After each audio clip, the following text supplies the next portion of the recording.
gentlemen, welcome back to more Star Citizen with me, the Space Coder, your host, and hey, my on-screen chat is working now.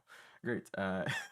Anyway, hope everybody's doing well. Today we're gonna again take a look at some mining. Last week we were kind of doing this I would say the blind and uninstructed mining in the Iron Halo.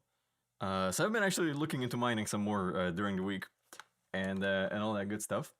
So now it's slightly more trained and slightly more educated, so it's gonna be better. We're not gonna be starting at Michael 1 today. We're starting at New Babbage, but that's only because I was just dropping off some cargo and I didn't make it back in time. Uh, we're actually gonna be heading over to Hurl 2, because according to the maps that I have, it is pretty close to the Iron Halo. We'll see. I haven't had a chance to mine there. I tried to go through, I think, Arkel 1, that is close, but it didn't work out that well for me. So I'm gonna try Hurl 2. Anyway, I need to be at Hurl 2 for a separate video that I'm hoping to get a kind of a special video for you guys out on Monday, but we'll see if it works out, because it's gonna need a little bit of prep, and it's all the prep involves having to go to all these places all over the place. We'll see. Anyway, with that being said, I think let's make sure my mumble's on. Okay, mumble is on, so if anybody wants to join me, they can. And yeah, I think let's go. So first we're gonna have to get out of New Babbage, obviously. Let me just check something real quick. Excellent. I kind of had some. Let me know if the audio's okay, because I had a. Sorry about that. Bumped the microphone a little bit. Because I had a bunch of audio issues because I was recording a little bit today for Friday. I was trying to get ahead on some work because I had a free afternoon. No school, no work, no nothing. So I had a free afternoon. So I was trying to get some videos ready for Friday. Because basically I have all the footage, and I have recorded the voice lines for the tutorial for this Friday and the next Friday. And then I think the way it's gonna be the Friday after that, it's gonna be Christmas, so there's not gonna be a short because I'm not gonna be here, but there's still gonna be a Monday video. And then the Monday after Christmas, there's probably gonna be a video. I'm not sure yet. I'm probably either gonna do a channel and armory summary for 2021, since it's gonna be the last Monday before the new year, and then the first Monday of the new year is gonna be Star Citizen 2021 post-mortem, because I'm assuming 316 is gonna be out by then, because I think they're gonna again want to have that going before Christmas, as usual, and then the 2021 post-mortem should be going out somewhere around that time. And if it doesn't, I guess I'm just gonna, I don't know, make something up. But kind of luckily, it looks like my finals this semester are not going to be so bad. It looks like I'm only going to have 3 exams out of 6 or 7. Hey, Sketch Derby, I'm doing great. How are you doing? Waiting for this game to load. Trying to determine if the EAC they deployed last night is actually changing loading times at all. Because I've had people say that it changes loading times, but I don't think it's doing anything. I'm still loading forever. But judging from the console, my bed has spawned and everything is spawning around me, so I think we're good. Also, how's the delay on the stream? I think from the pre-roll cinematic, it was like 3 to 5. Better frames, huh? I mean, I think they pushed some fixes. Also, have you tried the NVIDIA shader cache thing that everybody's been talking about? I tried it. It's not making any difference, at least that I have noticed, but to be fair, I had 60 FPS as was, so I don't know, maybe it's gonna make a difference somewhere else. Haven't really found it, but I haven't really. 5 more frames.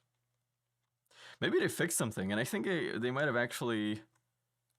Let me actually confirm this, because I wasn't actually at the Habs at New Babbage yet. I went straight to the Commons when I was trading. I think they might have actually removed the IAE stuff in the patch that they did last night, and that could potentially help performance with less objects being around. But I guess we're gonna find out, since we're gonna, we're going to see if there's gonna be the signs and everything. But I've heard that the shader cache thing has been helping some people. There's been a pretty good amount of response from CAG devs talking about it and why it could possibly work. Huh. Interesting. I did both. But I don't think it changed anything for me. I have a helmet. I do have a helmet. It just spawned weird. Okay. So the IAE stuff is still here, so I'm gonna guess that. Well, that's good. I was actually hoping that they would do um, just a couple more bug fixes with the patch. But from what I understand from the patch notes, all they did was EAC and that's it, because they had it kind of hanging in the PTU. And I mean, like I said, I thought we would see some bug fixes going on, but since 3.16 is gonna be going to Evocati any day now, so unfortunately we're probably gonna have to wait until 3.16.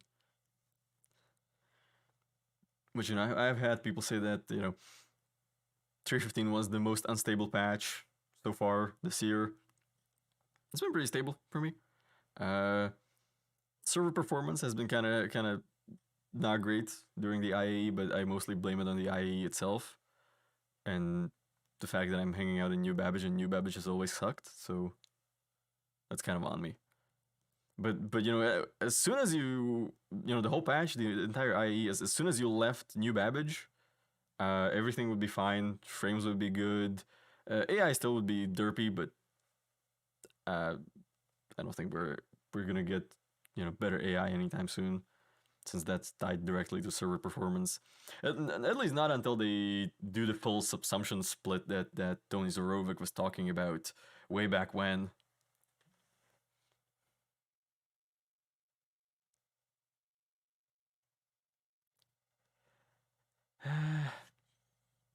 Yeah. Obviously, network optimization is not gonna improve your frames.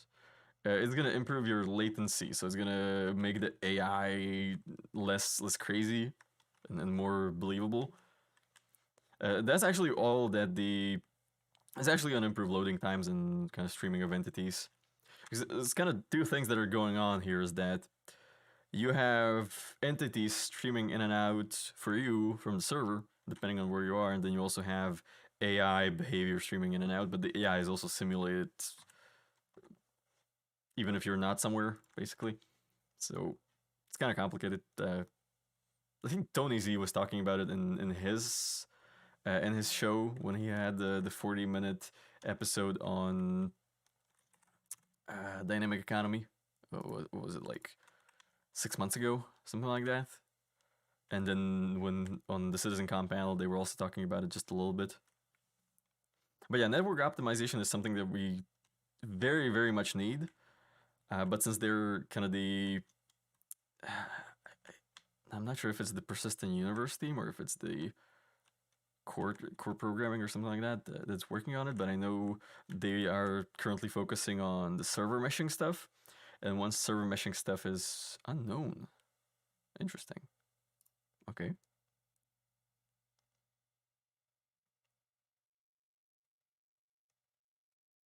That's good though. It's and I've always been saying this. So myself as a software developer, I understand. I don't know, maybe 75% of what they're talking about. The rest, I do try to learn as much as possible from the resources that are available to us. And everybody else who's not a software developer, not working with IT, I definitely encourage those people to go and try to either figure it out on their own. I'm just kind of curious what they rent here.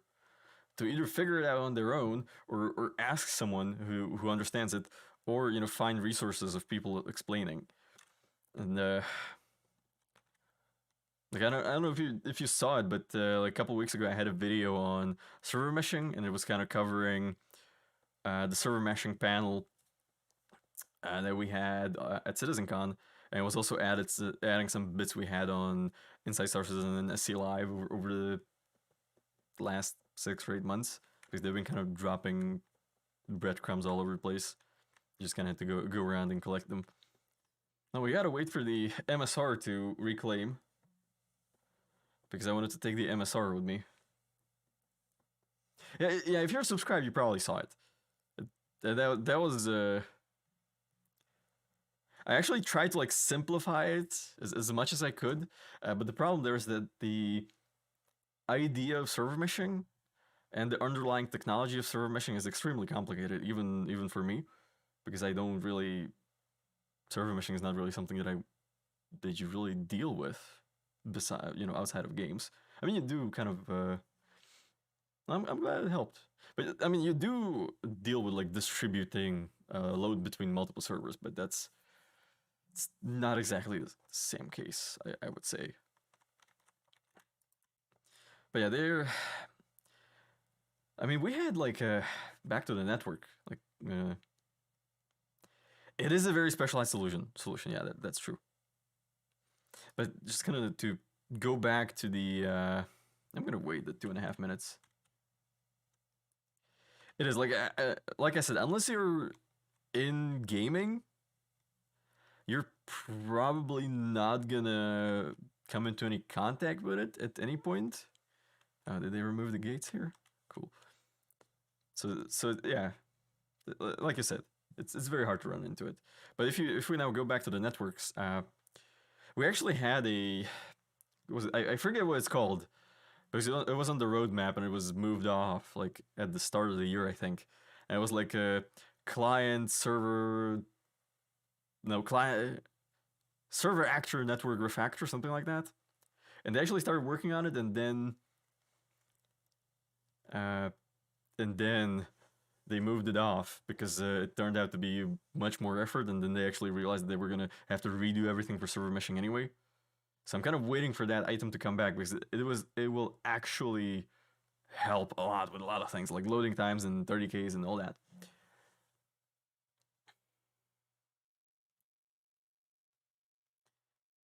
Yeah, exactly. New Babbage is being a little laggy today. Actually, while we're waiting, I'm gonna show you guys a little thing in case you didn't know this, that you can actually do this in New Babbage. A lot of people know this, but some people don't. You can actually climb up all the way up here, very carefully, and just be here, and nobody's gonna find you, because nobody's gonna look for you up here. Anyway, that's my mining outfit. I'm just gonna do undersuit helmet and a med gun just in case. The med gun's mostly there in case I hurt myself running down the stairs or something like that. So yeah, it's a really stupid thing. and I actually found this back when New Babbage came out, and I actually reported it as a bug back then, and they just never fixed it because it's just so stupid. Why would you fix this? Come on, give me my MSR so we can get the hell out of here. It's weird that it went into unknown though, because I made a point of landing it properly at the spaceport. There we go, 8 seconds, and only 5,000 credits to pay it out. That's actually not bad. There we go.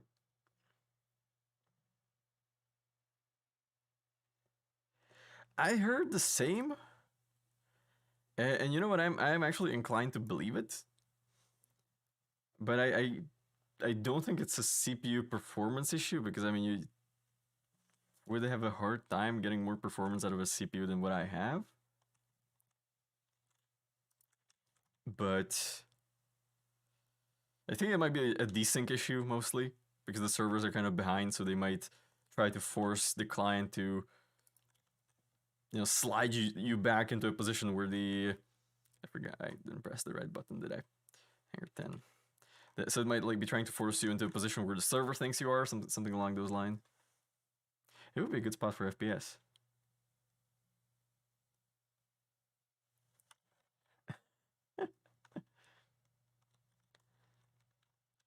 Ooh, that was a lot of lag.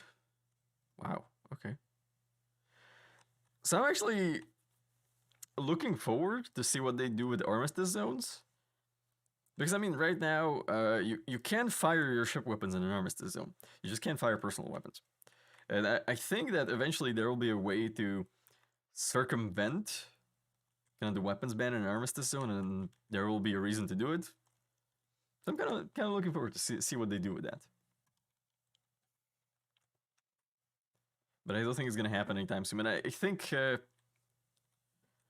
will be increasingly, like, it will be very difficult even once they disable armistice zones and you'll be able to shoot people in landing zones. I think it will be extremely difficult to do so, because at that point they're probably going to be like, oh, you can't you can't have a weapon on your person in in a city unless you have a certain reputation with the security force, or you can't equip it.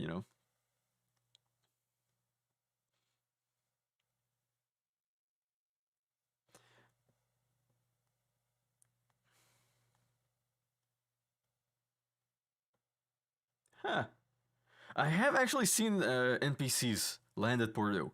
I have actually seen that. I think it's a very interesting addition, kind of to the general dynamics of the location. I haven't seen it in any other location, but to be fair, I don't really hang out in, or when you're in any other landing zone, you're not really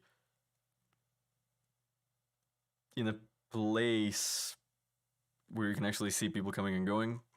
So, if that's the way I should say it.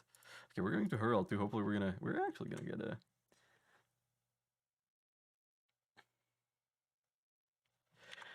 Well, I don't know if that's necessarily gonna work, because I mean Grimhex has no comlink, right? So if you're at Grimhex, even though you have a bounty, you technically don't have a bounty. I mean, obviously, nothing prevents you from going into Grimhex and taking out someone who has a bounty. But then I think to claim that bounty, you would have to get them on your ship and take them to controlled space where they can, where you can hand them over to the authorities.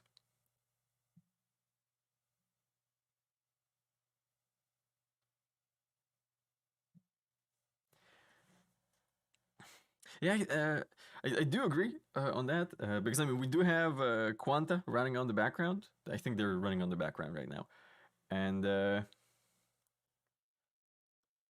problem there is, the Quanta and the probability volumes.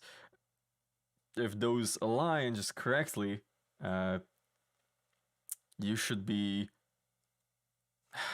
Where was I? Right. So the Quanta generate probability volumes, right?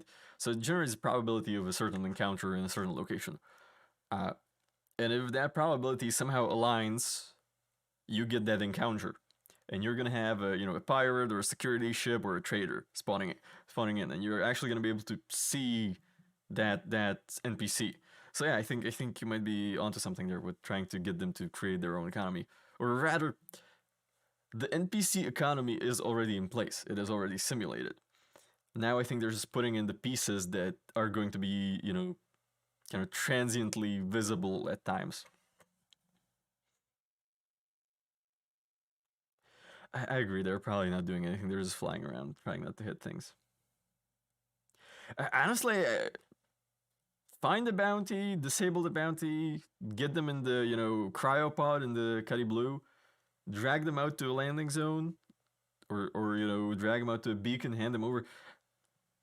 That's gonna be bounty gameplay, and I think a lot of people are gonna like it because that's gonna give like, oh, hey, my friend got caught by bounty hunters. I don't like that. I'm gonna go break my friend out.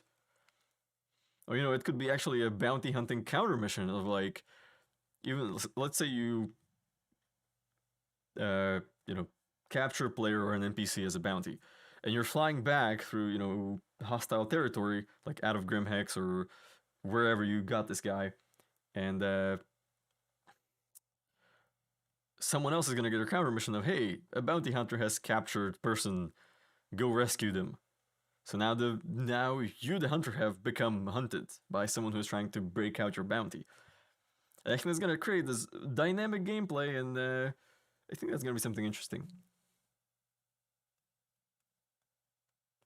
I have seen Navy hammerheads. I haven't seen F8s. I have seen hammerheads. I have seen them in some very weird locations though. Like the other day, we saw a hammerhead just kind of hovering about above Walla for no reason.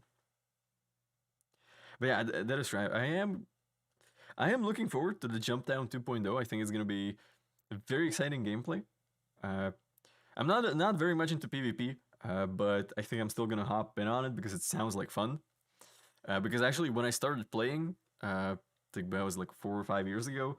Like the Jump Down Wars were just ending, and I kind of caught the tail end of Jump Down Wars, and it was fun. I enjoyed it. We played a lot with some org mates, so I think we are gonna be able to hop in on Jump Down 2.0. I think that's gonna be. Yeah, I have sticks. I'm flying Hotas. I got a Virpal Constellation, whatever, and then I have a D16,000 trowel because I'm too poor to get the Virpal trowel. Yes, so I didn't miss the hype all the way. I just kind of got the end of it, and it was fun. So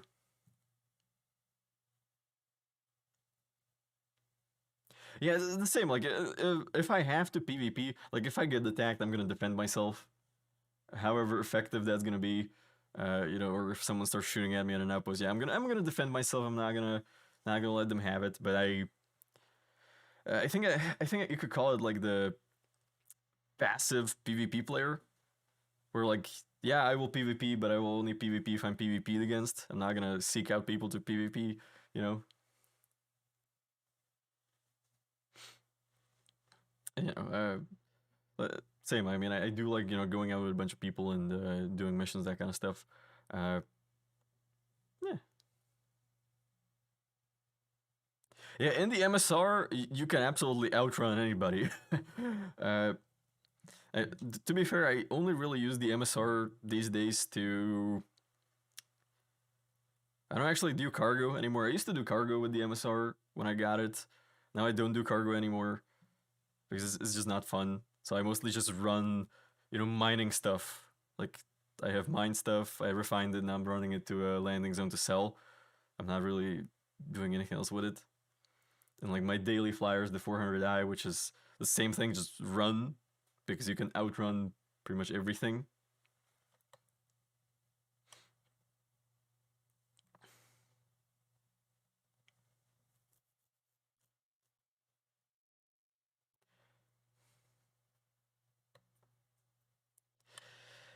Yeah,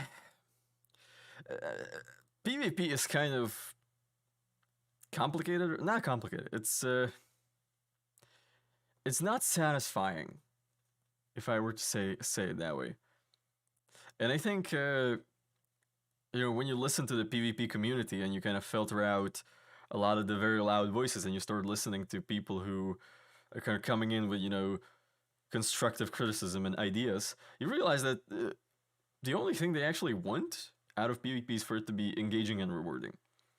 And with the state of balance right now, is not very satisfying. With the state of missions, not very satisfying. With the performance, is not very satisfying because it's not very fun to be trying to dogfight with someone when you're both desyncing all over the place.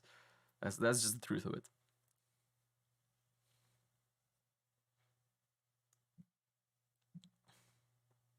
Yeah, exactly. I mean, like most PvP players just want gameplay, and that's ultimately what all of us want. Like we all want gameplay. That's what we want. That's why we're here. We want to have gameplay. So I absolutely don't blame them about being loud about a lot of things because they have been kind of on the back burner in terms of where gameplay is getting implemented. So so we're here. I'm gonna pull the prospector. The prospector is already here. Fortunately, they didn't do a reset with the patch last night, which is good. Yeah, exactly. A lot of people, especially I call them PvP adverse players, are very quick to label people griefers. But when you think about it, PvP bounty hunting is gameplay. Piracy is gameplay. Like if you're a reasonable pirate, no one's gonna say a goddamn thing. But if you just go around blowing up people for no reason, then people are gonna get mad. But yeah, I agree with you. It's not black and white. it's you kind of have to look at multiple factors there. Because I mean, I have met reasonable pirates in the verse. They were like, okay, well, give us like 20% of what you would earn, and then we'll let you go. I'm like, cool, that's reasonable. But then you have pirates. They're gonna be like, oh, we're just here to blow your shit up. So guess which type of pirate I'm gonna be more likely to negotiate with and not blow my ship up. Anyway, let's get to mining. I mean, to be fair, I actually haven't.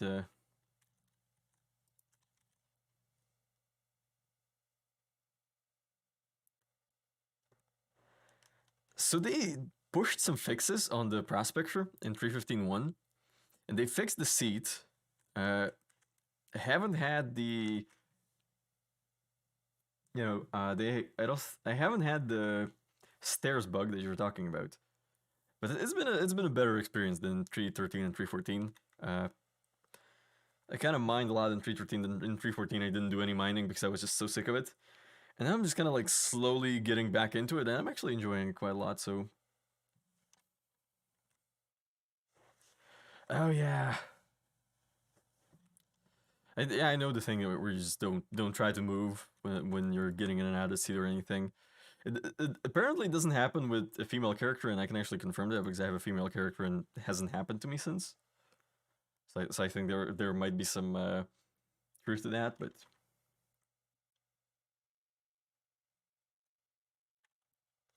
right, Pat 7 for the prospector.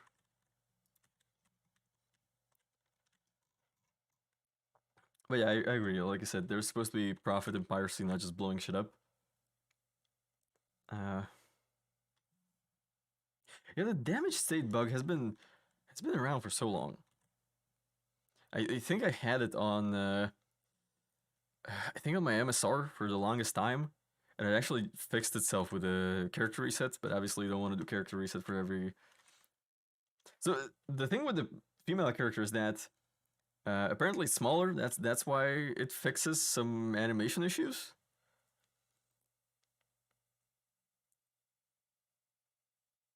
Huh. Really? That's interesting. Haven't had that one. But yeah, I've been running a female character for mining, and it works perfectly. I haven't had any problems whatsoever. But it does need a gold standard. The problem is with I would say pre 2020 ships. I would say that's when they learned about this. Is that at some point in 2020 they learned that they actually need to make corridors bigger and they need to make doors bigger, so it doesn't interfere with animations and different characters. So most ships after that are gonna have it. Am I out of quantum fuel? How the hell am I out of quantum fuel? All right.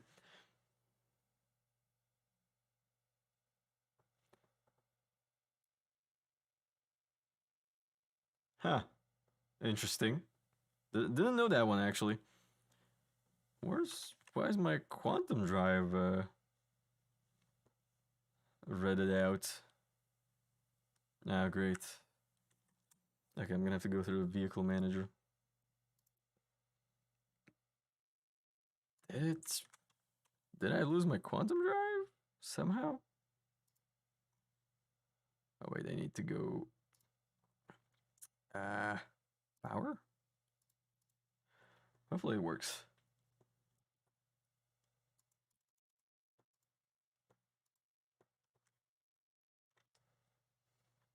Yeah, they stopped playing with the prospector. Yeah, right around that time, as you're saying. I wish they would come back to it though. It's not that it like desperately needs gold standard compared to other ships that need it more readily. Let's see. There we go. That one works. Trust remain. Huh. That does not seem correct. There we go.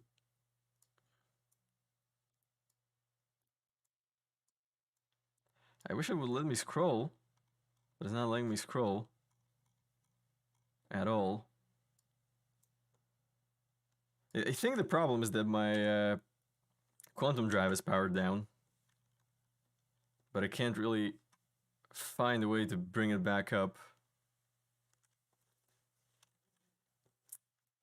Great. Because I definitely have a quantum drive equipped, because how the hell else would I get here in the first place? Except the MFDs don't work, which is just great. Yeah, this one's not letting me scroll. Let's see if I can do it manually now. Yeah, the quantum drive is gonna be way down here. It's not up there.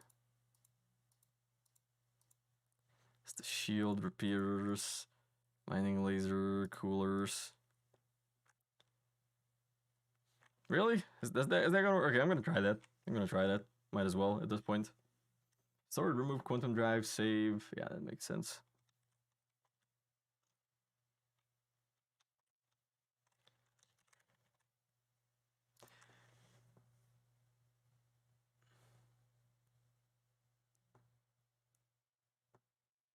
Yeah, that's reasonable.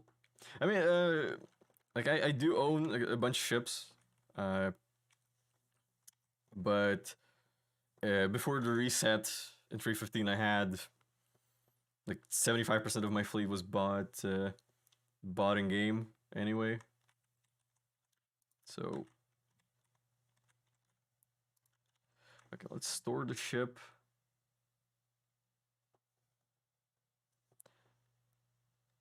Actually, I haven't. I know I have had a bug where it wouldn't let me power up the quantum drive, but it wouldn't give me like the redded out quantum fuel sign, which is.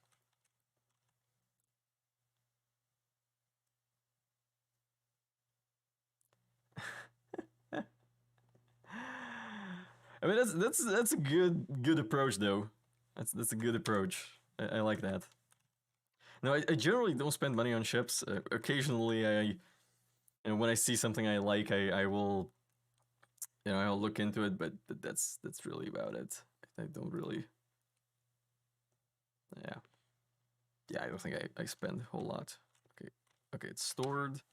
Let's see if the quantum drive is even there, because it looked like there was no quantum drive because it wouldn't even let me spool it, which is weird. There we go. That is, huh?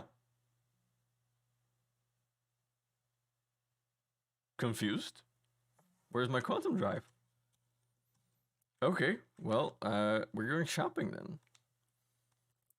Should be a platinum bay on here, so we're gonna.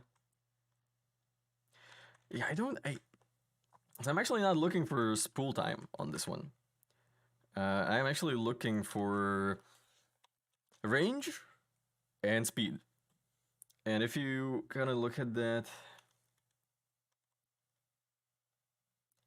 yeah, that usually normally works, but like you just saw it, there's no quantum drive at all. And since there's no quantum drive stored in the location, I'm just gonna have to assume that the quantum drive will. Oh, right, I'm in Herald 2. I wanted to buy a thing here. I wanted to buy. What did I want to buy here? I want to buy some weapons that I don't have that I wanted to try on something. Okay, let's buy 2 Cornus, and we're gonna. I think that's everything I need from here. Yes, that is everything I need. Is it good? Does the stealth build help on the Prospector? Because I have heard of people doing stealth builds for the Prospector, and I don't know if it's like quite effective enough. So that does it work? Is it worth it? And there's no platinum bay in here, is there? Like none at all. I guarantee you.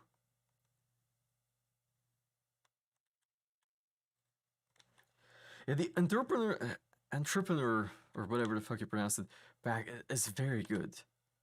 Like I'll be honest, I was thinking about it. I just don't have access to it. Huh, there is no platinum bay. Oh, there is. There we go. Yeah, I know stealth does nothing in this patch. That's why I'm confused. Why are people running uh, stealth builds for prospectors? All right, do we have anything good? Let's see stealth. That's not great. Be civilian. Better.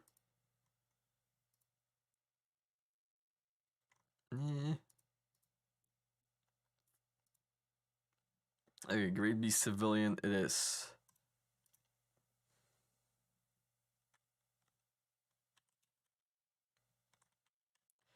The bearing rifle. You mean the which one? The P4 or the P6?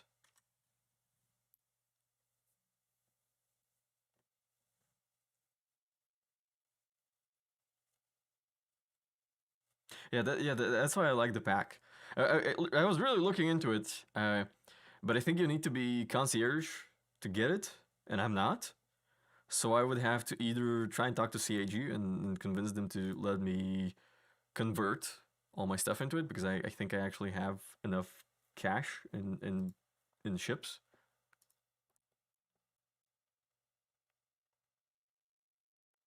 There we go.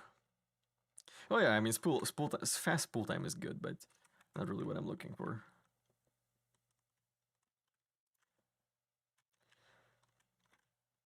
Though I've actually been like recently looking into like especially with the like Starfarer and Odyssey and refining stuff. I have been looking into because I do like mining, I do enjoy it, but since the Odyssey and the Starfarer are not going to be able to refine ore, and there's no like dedicated refinery ship, which is strange. I thought they would actually push something like that out by now. Uh, but maybe they're just waiting for some tech, and yeah. So I've been thinking about the Orion actually, but the Orion's gonna be one of the last ships to get in game. So I think I'm gonna wait before I pull the trigger on that one. At 4. Both have, but the stealth is faster.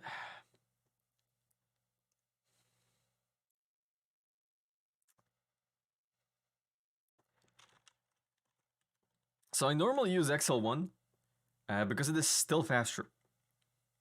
It is still faster than the stealth drive. So yeah, usually I run the. So on my MSR, I normally run an XL1. On the 400i, I'm probably gonna run something similar. I'm probably gonna run a Crossfield or a Jaeger because of the speed. But I'm not sure yet. I haven't really gotten around to upgrading my ships properly. But I'm actually thinking about doing the 400i in a stealth build, since apparently it's supposed to be like stealthy or something like that, according to what CIG said in the original talk about it. So yeah, look, generally speaking, I don't care at all about multi-crew, solo, any of that. I have people to crew ships with, so that's not a big deal for me at all. Okay, now I gotta figure out where I need to go. Okay, Arkel 4 is where I need to go. Okay. Target Arkel 4. And I need to drop... Great. And now we're back to the... no power in on the quantum drive because I installed a new quantum drive. Come on, really? So it's been doing this when you install new components. Okay, let me see if I can get it with a power cycle. There we go.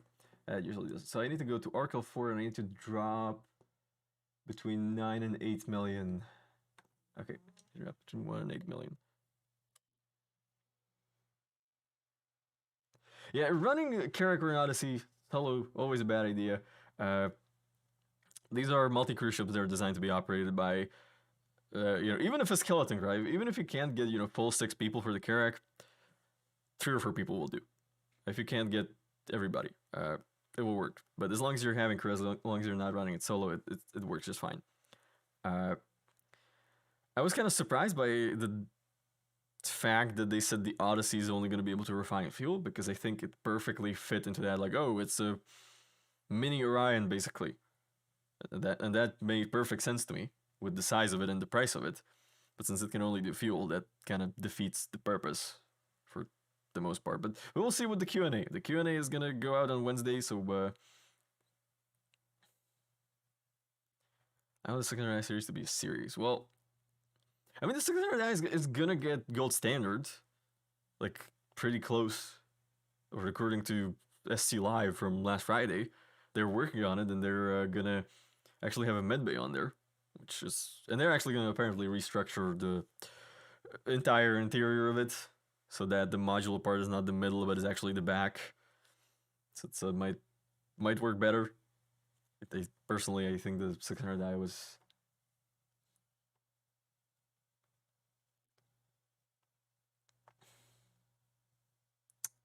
Yeah, it's like if you don't have people to crew with. Okay, I think I can drop now. Yeah, I can drop now. Nice. Like if you don't have people to crew with, it's not gonna be that great for you. Like especially running a Carrack or similar, unfortunately.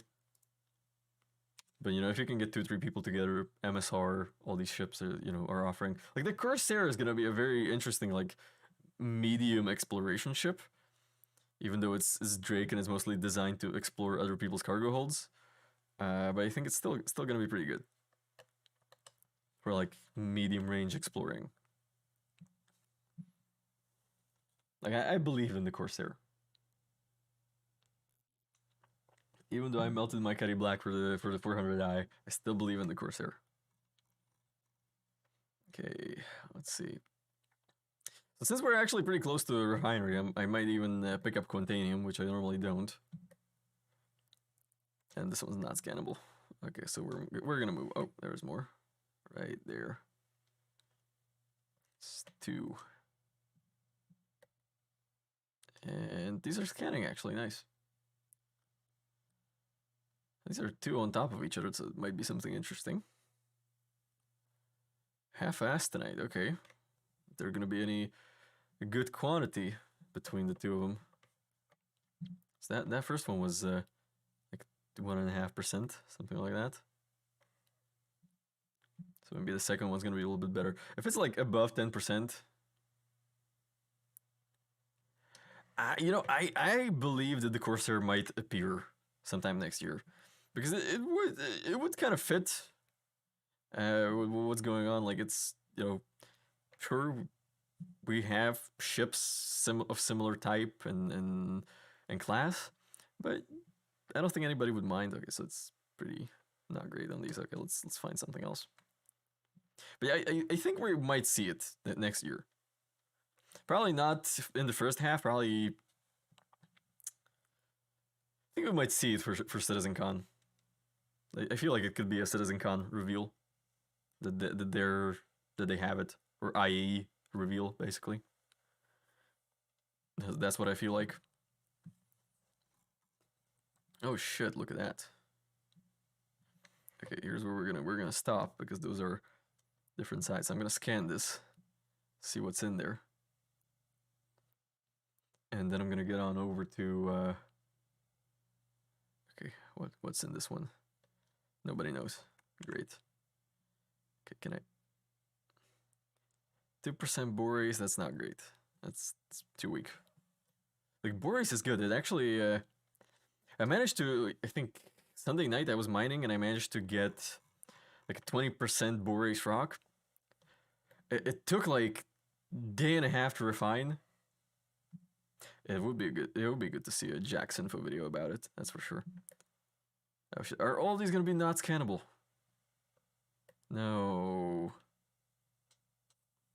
No, come on. Come on, be good rocks, be mineable. Well, this has never happened to me. Like a cluster of rocks and all of them unscannable.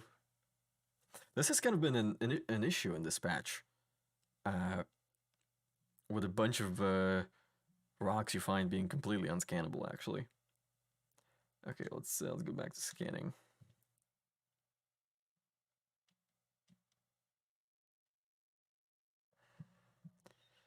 Okay, that's 8K over there. That could do.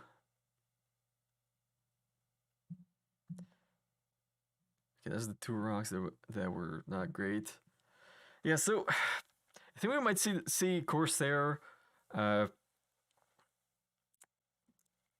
My bet is Citizen Con for it or IAE, because they just can and it's in production. So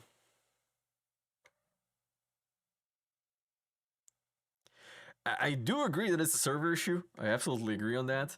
And I also do planet mining, but I recently have been having an issue where when I'm planet mining, I sometimes hit invisible mountains. So I just keep randomly dying. Here I can't really do that. And I fully believe that this is a server issue. But the second reason that I'm actually mining out in the R and Halo now is that all the rocks you find in here are gonna be 5,000 mass. Every single one. Every single rock you're gonna find here is gonna be 4.9,000 to 5.2,000. That's in terms of mass. That's all you're gonna find in here. So even with a single prospector with a Lancet for stability, you'll be able to crack everything that you find here, which is exactly why I'm mining here. Yeah, something around that number, and it's very consistent. And if you have a prospector, it's perfectly fine to mine here, and nobody's gonna find you. No one is gonna find you. Like last week, I think it was last week or the week before on stream, the guys were trying to find me in here, and there was no chance.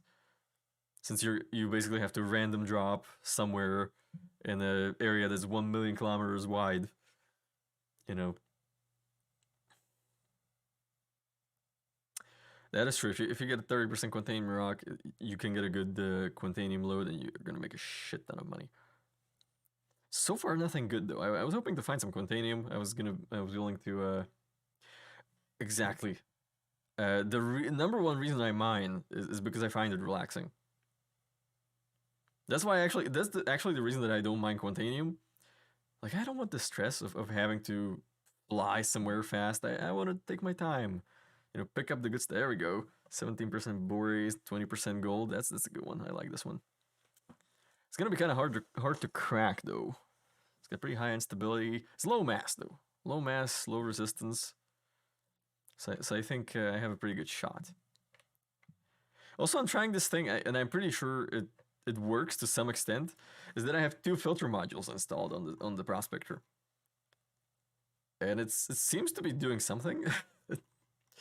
Because so I tried none, then I put on 1, and now I was picking up less inert stuff, and now I have 2, and I'm picking up almost no inert materials.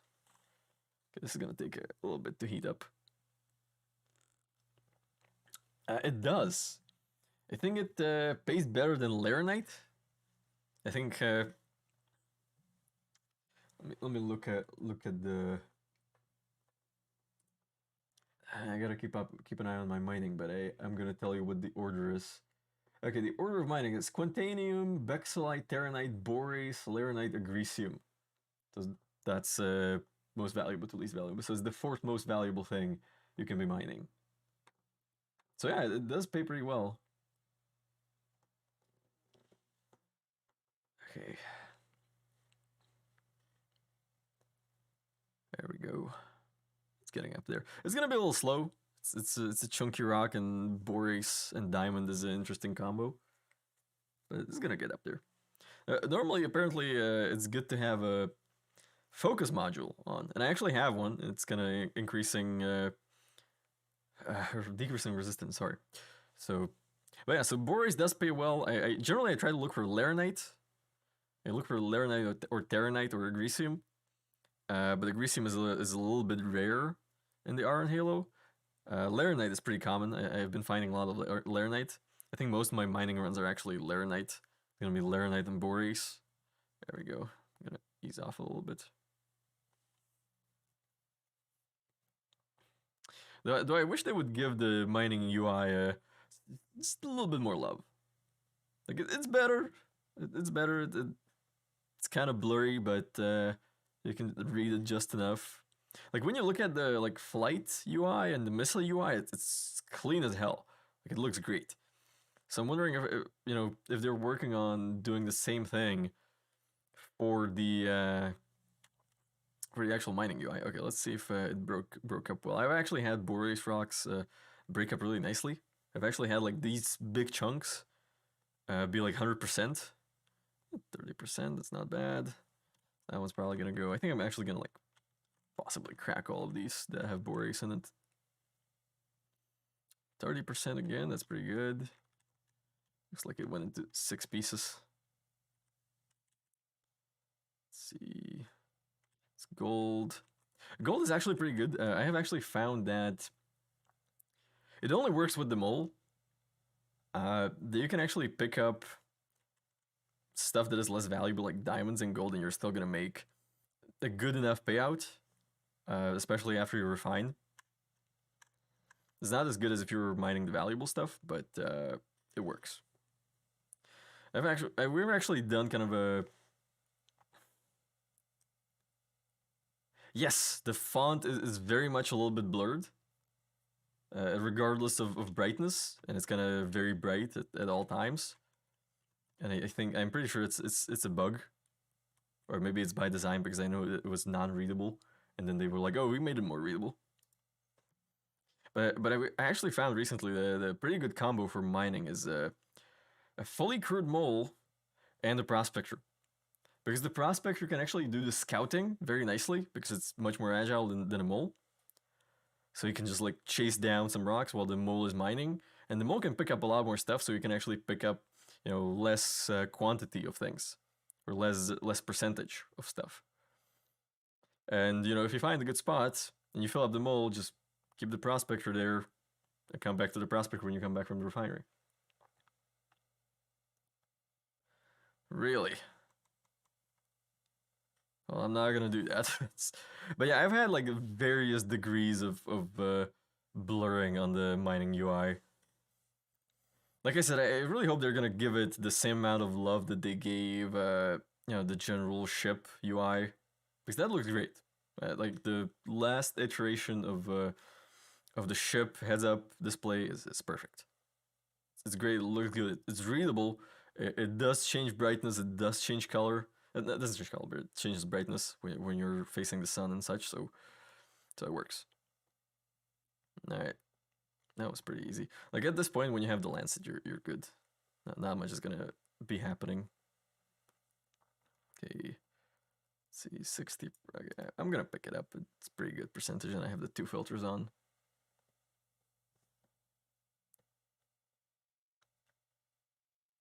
Right, yeah. The good old collecting, not collection.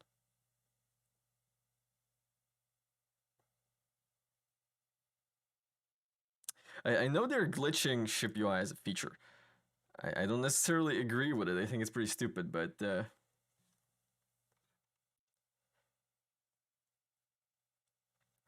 so I think that the mining UI is built on UI building blocks, but at the same time, I think they don't have it.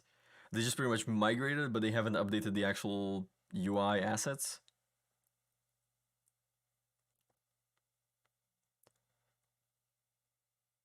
Yeah, the module text is completely broken sometimes. But yeah, it's still a good way to make money. I still enjoy it. It's fun. It entertains me. It gives me things to do. So as long as it works. Okay, let's crack this one. It looks like it's not gonna be as good as I thought it would be. I would crack a little bit better, but that's okay.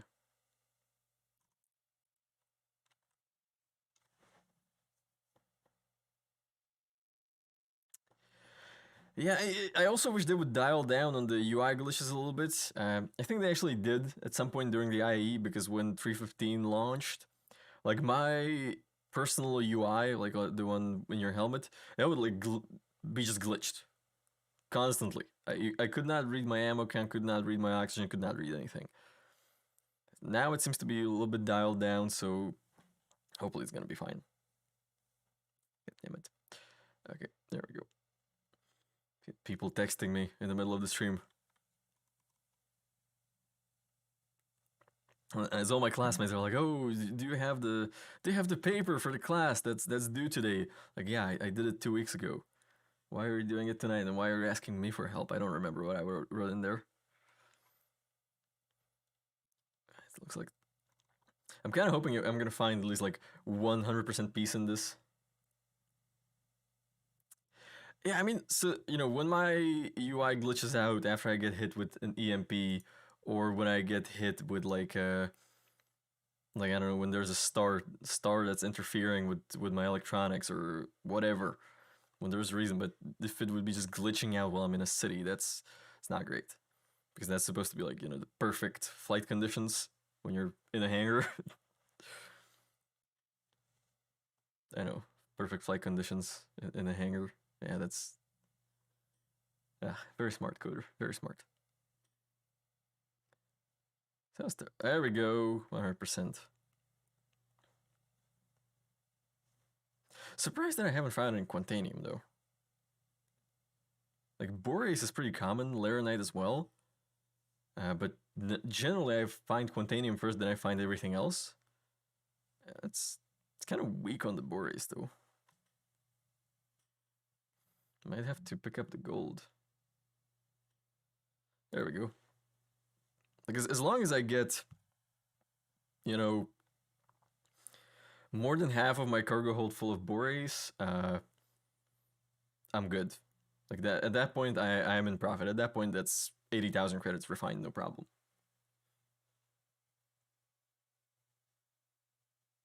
Yeah, I agree. Like a Mantis attack or an EMP, that should cause glitching. Or generally anything that's going to be, interfering with electronics. Any kind of electromagnetic, situation. Okay, this is a good way to force scanning sometimes. But, not just, oh, you're in space, so your HUD is going to be glitching.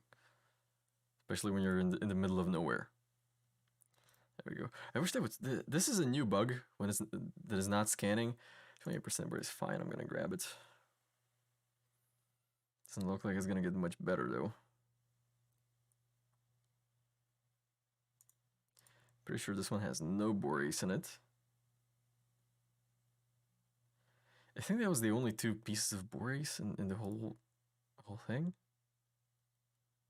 And I know these are not crackable, but the extraction, using a laser on a rock forces the scan that's supposed to happen before when you point at it. So this one has diamond in it. This one has Boreas and a lot of gold, so that one's gonna go next, I think. Diamond, gold. Okay, so I'm gonna just swing around and take this one. Yeah, that's kind of the thing. Lots and lots of people on Spectrum on Reddit. Everybody's like, "Oh, this is wrong. This I don't like this. This is unplayable." They're like, "Cool, but this is valid feedback. So go on the feedback threads and say it. Be constructive and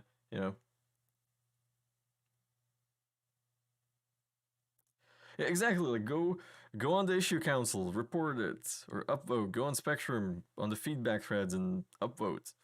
Generally speaking, the feedback threads on Spectrum are pretty readable. Like it's not gonna make you want to kill yourself. Like reading some other threads on hey Rusty man, what's up? I saw you were testing the chat before the stream. How are you doing, man?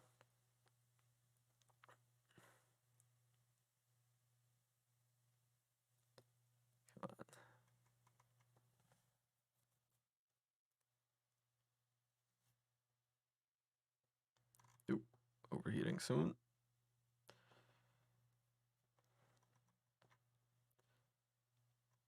Okay, it seems like that's gonna be the last piece of borace. But it's not gonna fill my cargo hold, so I think I might pick up the nice gold piece in there. It's not gonna be as good, the yield's not gonna be that great. But at this point I don't feel like looking for another rock. They do! I always say that this game is all about giving feedback, right? CIG want our feedback. The problem is that most people don't know how to give feedback. Oh, this is a good piece.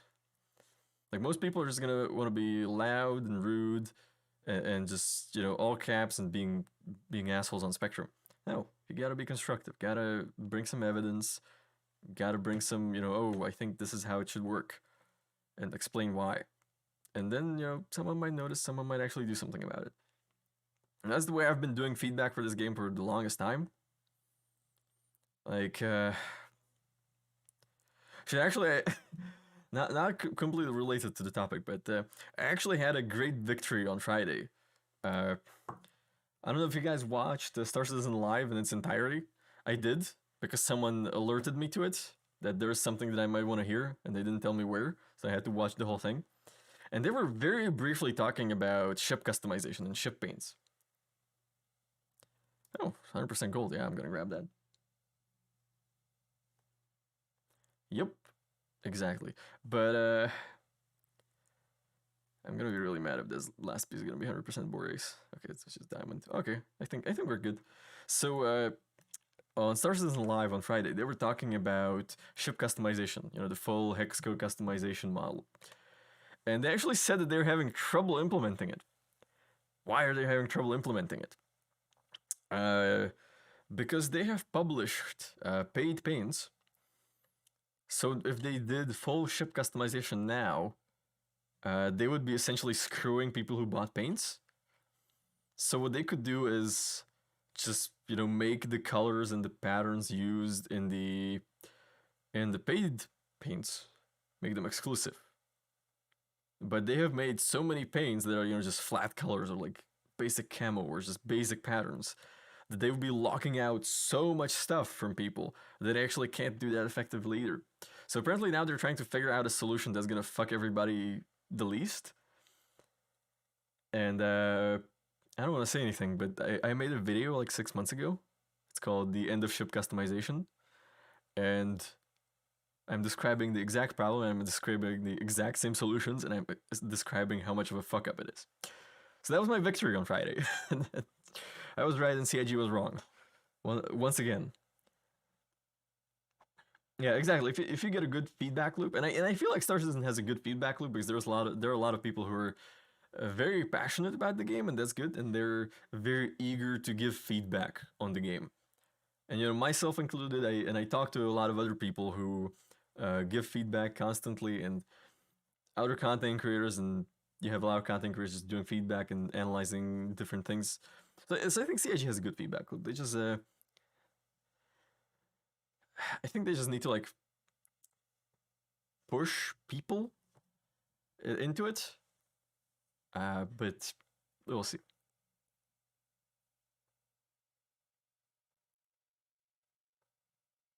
Yeah, I was actually like thinking about the same thing. Like, okay, well, let everybody have their paints. If you bought a paint, let let it be a paid preset, or let it be a preset for the paint for the ship, and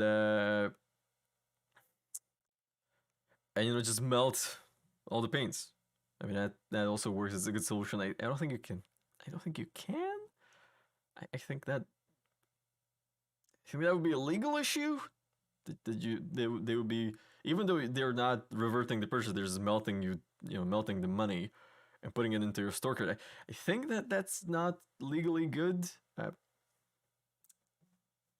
Not sure. I think that's more of a lawyer terms of service question. Yeah, they hammered you. Yeah.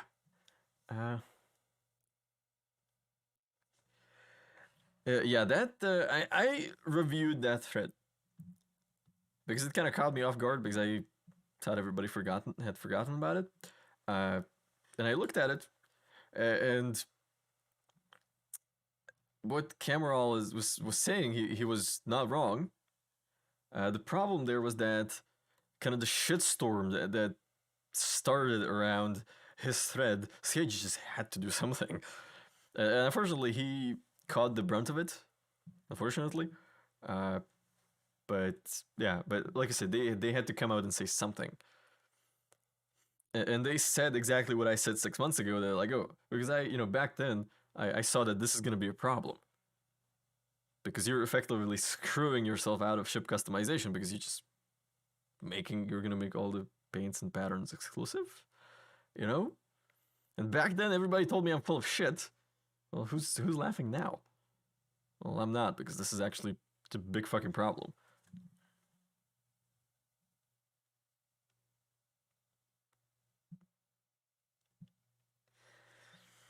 Yeah, like unfortunately, like selling skins for ships is a great idea. From a business standpoint, it's a good idea. It gives people a way to slightly customize their ships before ship customization is in. The problem is that they were selling them for real money. So if they were ever gonna truly implement ship customization, uh, you know, that is gonna make one or the other completely irrelevant. So what I thought they should have done from the start is, sure, sell, limited skins like, the concierge skin for the 400i, or, stuff that's truly limited, right? Where you wouldn't be able to make it, stuff that's like a very special camo or something like that. Or like a really fancy pattern or like gold trims and stuff. Uh, something that's gonna be rare. And then just, sell everything else in game. Just don't let people buy it with real money.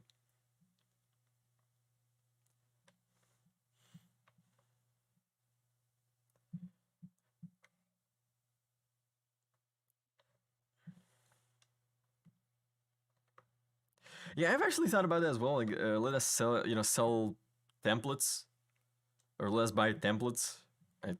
I've been thinking about it for a long time on how would one dig themselves out of this problem, and unfortunately, we have reached a point where someone's gonna get fucked, and it's most likely gonna be people who bought paints.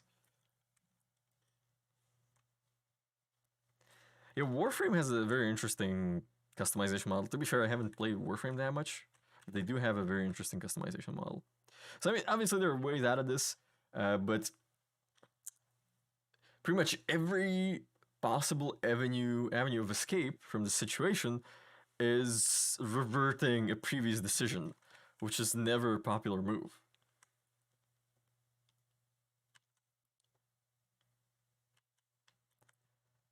All right.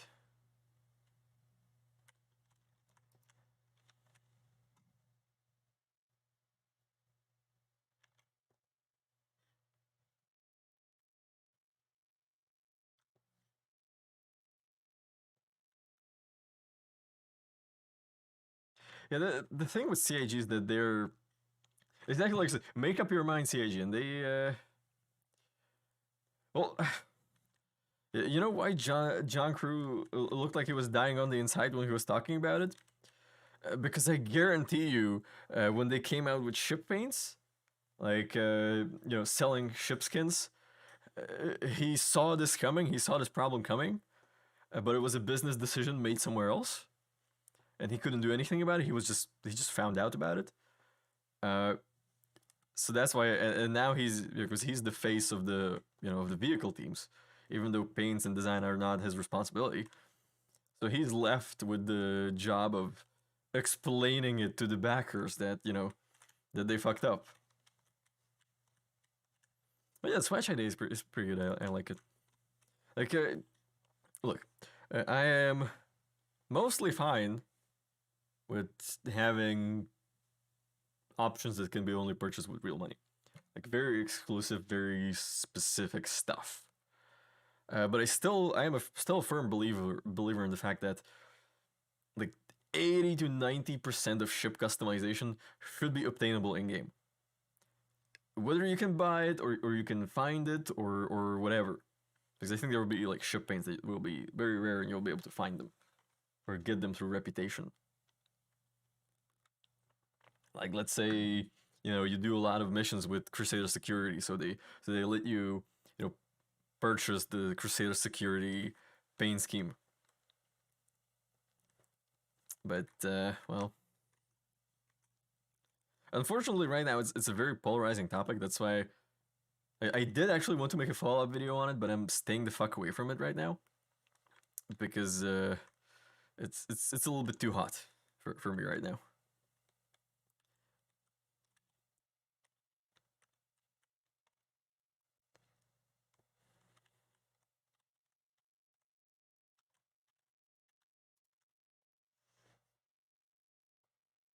Yeah, I prefer when things are earnable in game.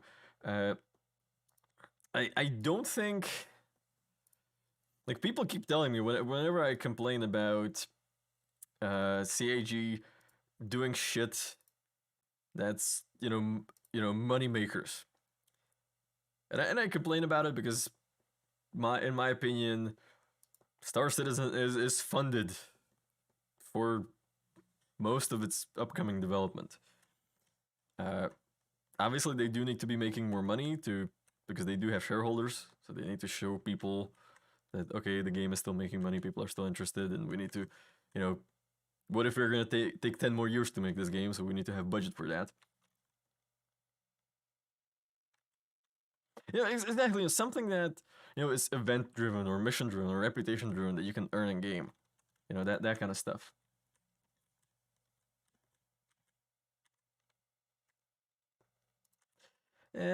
I wouldn't go that far.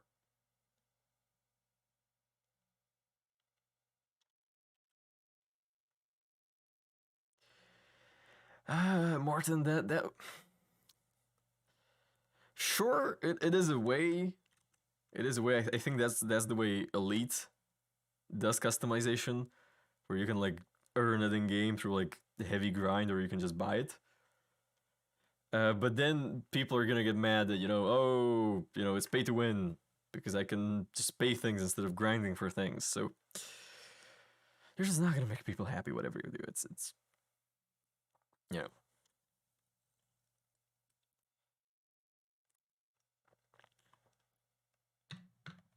Yeah, let's go back to the ship. Don't think I need to refuel, but I'm gonna refuel anyway because I think we got only 8 million kilometers with a B grade quantum drive. That should be fine. Which pad was it? Pad 4.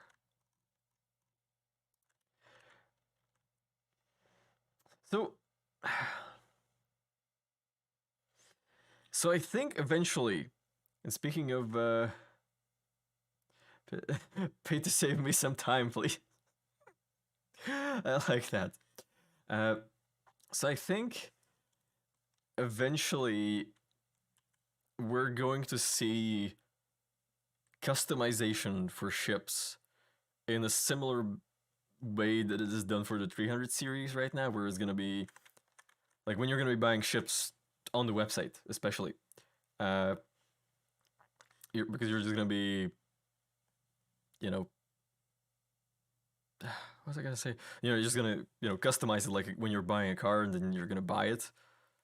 If you're gonna be buying with real money, and then in game you're gonna have to find a specialized place that does it, I guess.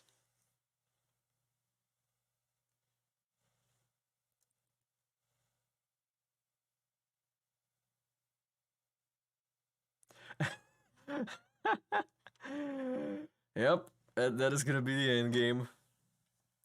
Like, look, I am not saying that Star Citizen is pay to win. It is not. Not at this point. And it's probably never gonna be pay to win.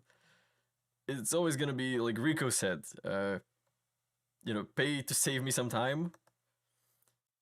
But if you can't fly your ship, it's not gonna make you a better pilot that you have a more expensive ship if you can't fly it. It's always gonna boil down to skill-based gameplay, whatever you do.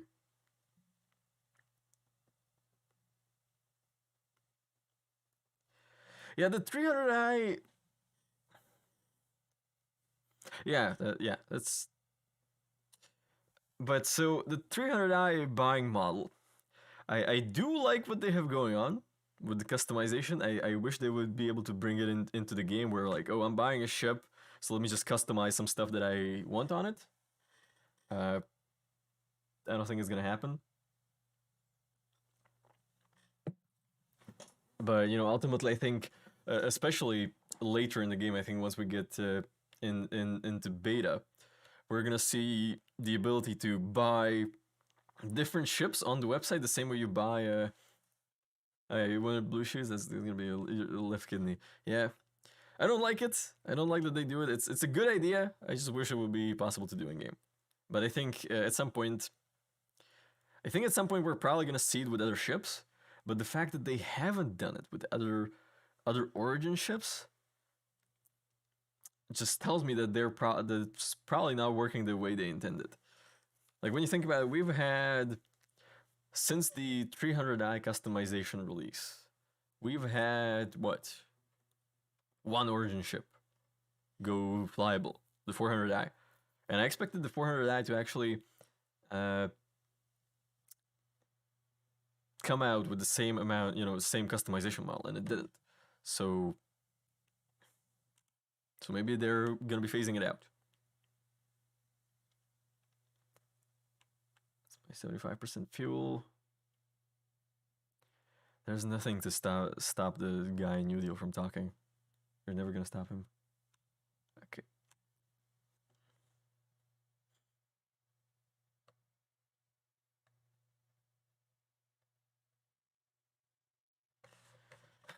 Pirate kidneys.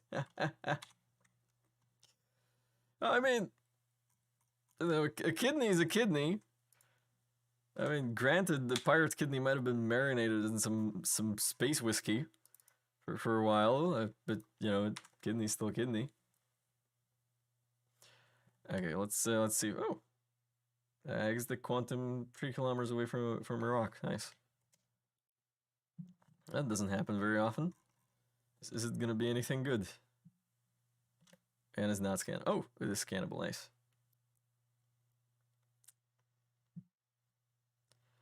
And not showing me the results. Great.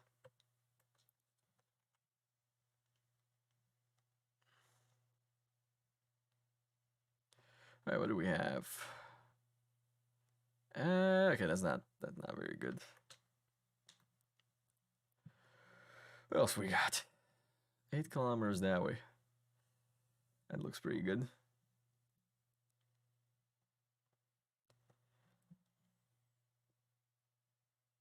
How many you mean in ADI? So we got 7,000 members that I know of, and I can actually tell you how many people are on right now because I'm on Mumble. Let's see.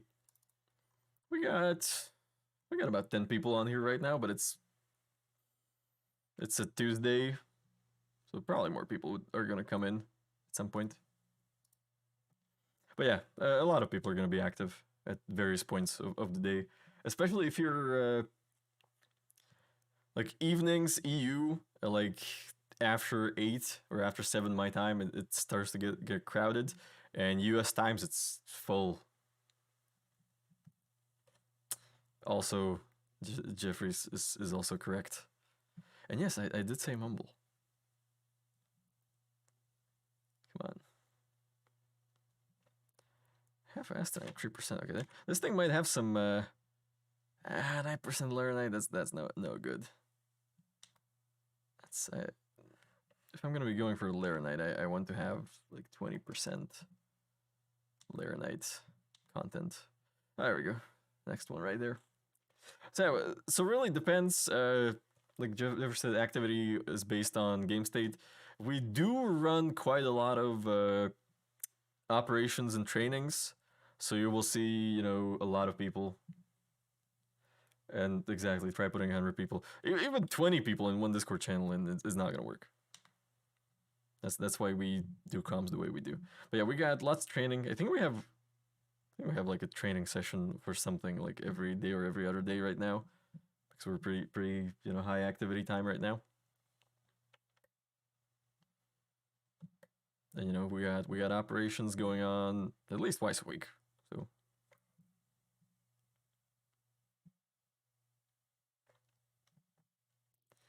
Really? I have two questions on that. Number one is why are voice comms banned? And number two is does it even? Yeah, we have a private server for Mumble, so it might work. So my question number one is why. Question number two is uh, even with a VPN, if you use a VPN, it's still gonna block it.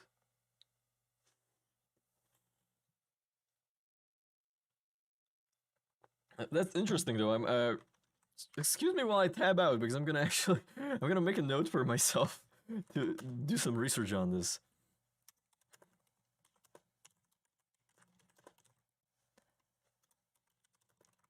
That's the kind of a curious little piece of information that you just gave me, and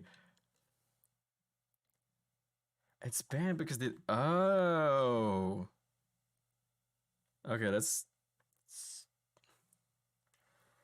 huh okay that's that's stupid. Not totally unexpected, but okay, that's fair. So Discord works in a browser and nothing else works.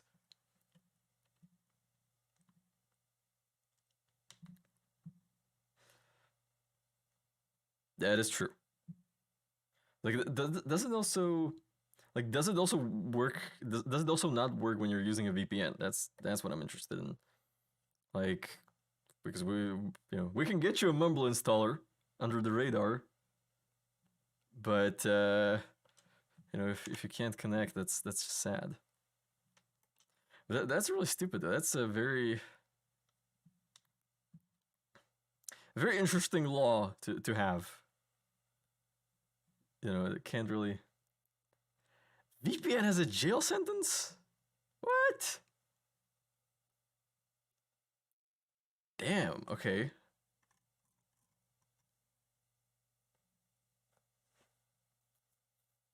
What the fuck?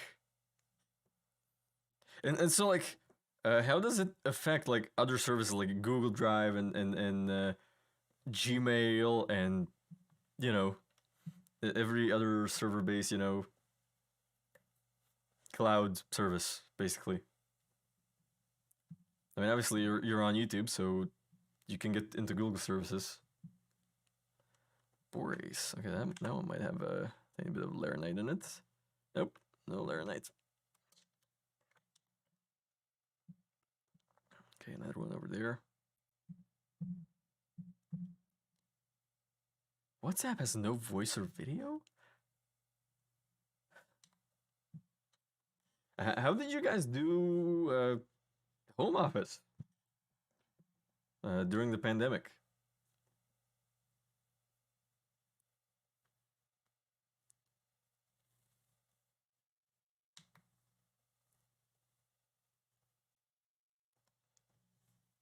That is interesting. I actually didn't know that.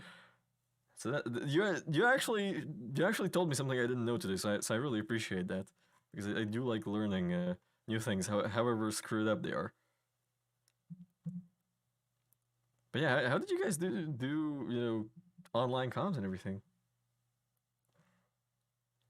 Okay, so Google just kind of went around it. Okay, that makes sense. So that was a Quantanium rock. There's one, and there's two Quantanium rocks. Is it any good? 2% Quantanium. That's no good. How about this one?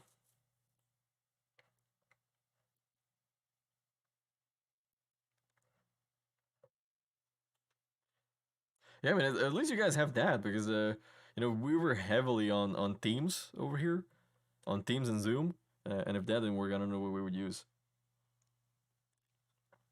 So that's kind of fucked up though. Okay, come on. Is this one not gonna scan? Well, that's a flip side for sure. Come on, are you not gonna scan? There we go. But I actually didn't know that they got. I guess zoom and themes works. That's good. Okay, it does have Quantanium, but it's not no good on Quantanium. Okay. So that one's the one I was at before because they were all behind me. And I was hoping there would be something in front of me or something.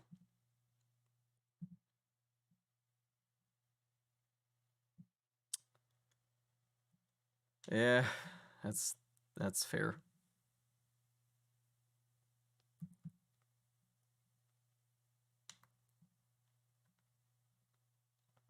But yeah, I really didn't know that they actually had how much this guy spent on JPEGs? Like I know that especially in the Middle East, kind of privacy laws are not a thing for reasons, but I didn't know it was actually this bad, and for the fact that they didn't want to let them see the data, that's.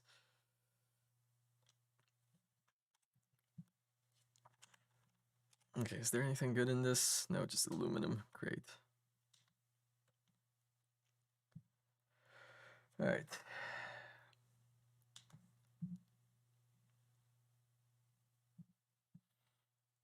I haven't been finding much. When I was flying through here last night, I was finding things all over the place.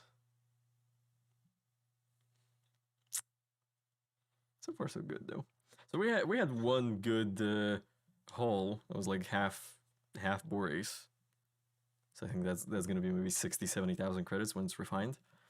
But normally I normally do like 3 or 4 runs because that fills up the MSR almost completely.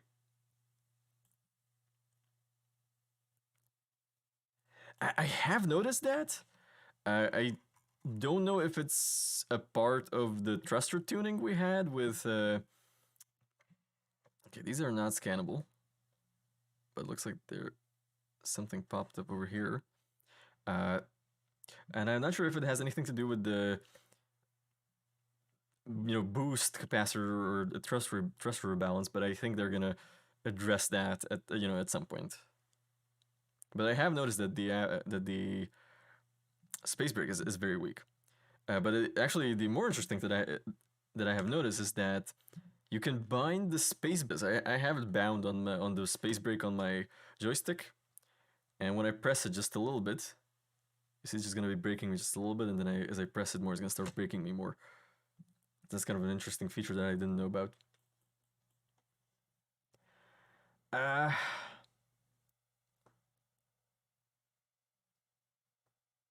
the Raft. So the Raft is kind of a special case on this.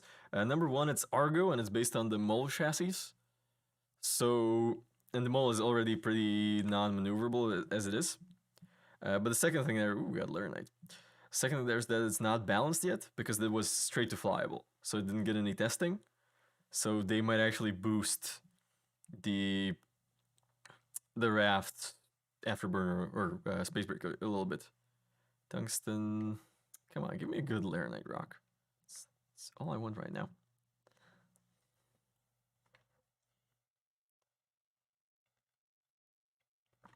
Tungsten. Nope. Okay, so this one's no good. It's kind of sad. Look promising with the 3 rocks over here. I think I'm gonna try and go back to these. See if I just see if just my scanner was not cooperative or if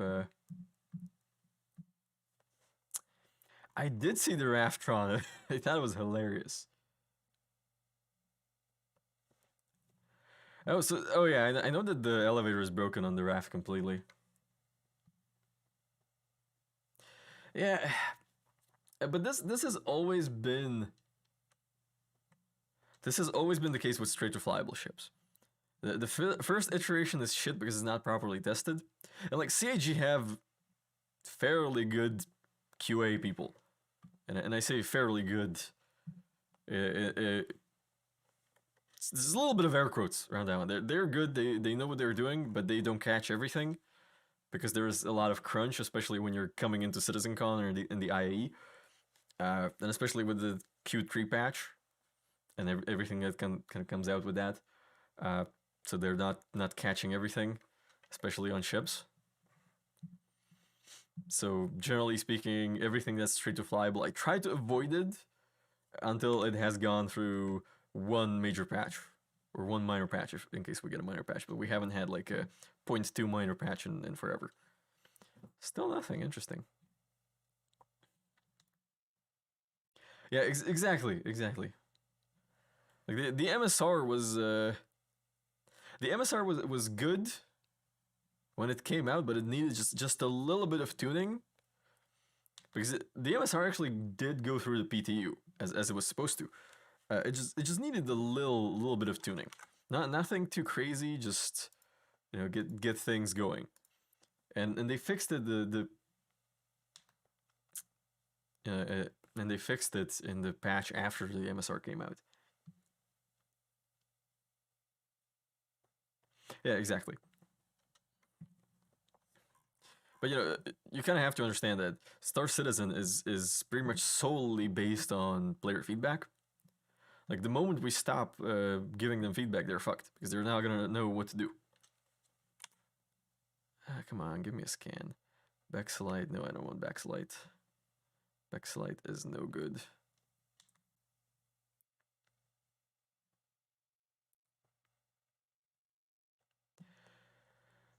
I that's the interesting part is that I never had any issues with fuel on the MSR. Yeah, anxiety bites. I thought you were already subscribed. I have never had a fuel issue with the MSR. I know that they tweaked the fuel tank size at some point, that they made it a little bit smaller, I think. But I never had the fuel scooping issue that everybody was talking about. So maybe I just didn't notice it because I didn't at the time. I didn't fly the MSR as much as I'm flying it now, or as much as I was flying it after the fix, because I was mostly running the Cuddy Black at that point, and I just had the MSR for the occasional cargo. But it was heavy in Atmo. That is true, but they rebalanced it. I think they might have changed the mass on it a little bit, so it was slightly more agile, and now it flies really good. Okay, I cannot complain about my MSR. Absolutely love flying it. It's very agile, and they. What I find interesting about the MSR is that a lot of the flight characteristics of the MSR, like it's fast, it's agile, all of those seem to transfer to other Crusader ships. Just look at the Hercules.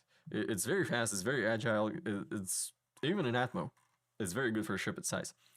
And it's been good. Mining has been good. Been having some issues with unscannable rocks, and right now I just haven't been finding anything good. But we have one good.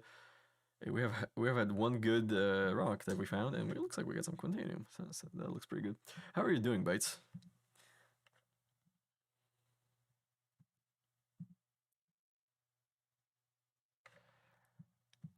Yeah, the you know feedback needs to be constructive. I always say that. I wish I was making 250k an hour. I think at this rate, with my relaxed pace, I think I'm maybe making like 150 tops. And yeah, this one's 15%. That one's 11%, isn't it? So I hardly think I'm making 250,000 credits per hour mining. Hardly. I might be making like 150, but that's because I'm not really picking up containing. But I'm gonna pick up this one because it's 15%. That's pretty good.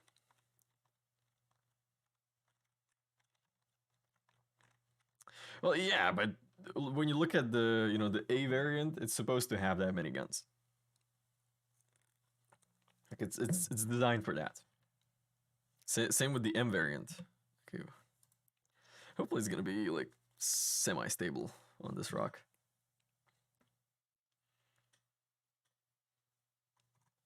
There we go.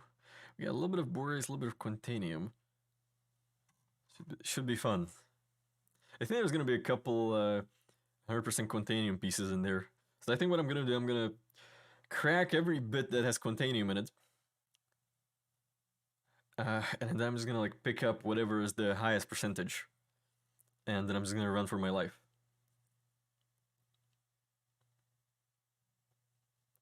Well, yeah. Uh, you know, an outpost starts spawning boxes of valuable shit.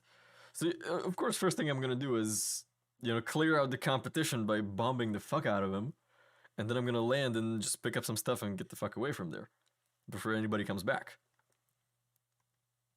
I mean, it's not like you can't take out the Hercules, like a couple torpedoes and that's it. Especially when it's stationary on the ground, and even in the air, it's not gonna be that difficult.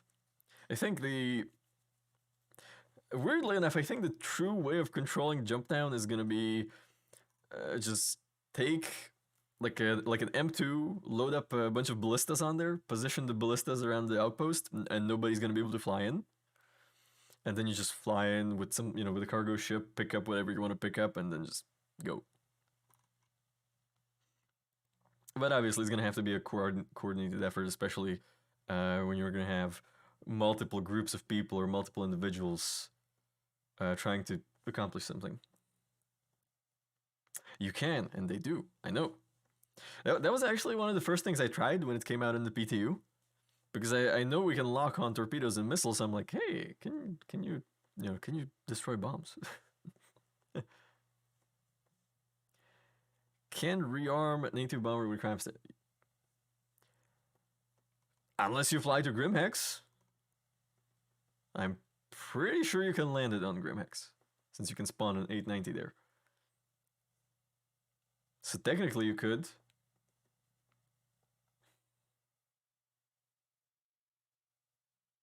Oof. Stop overheating. Overheating is not allowed here.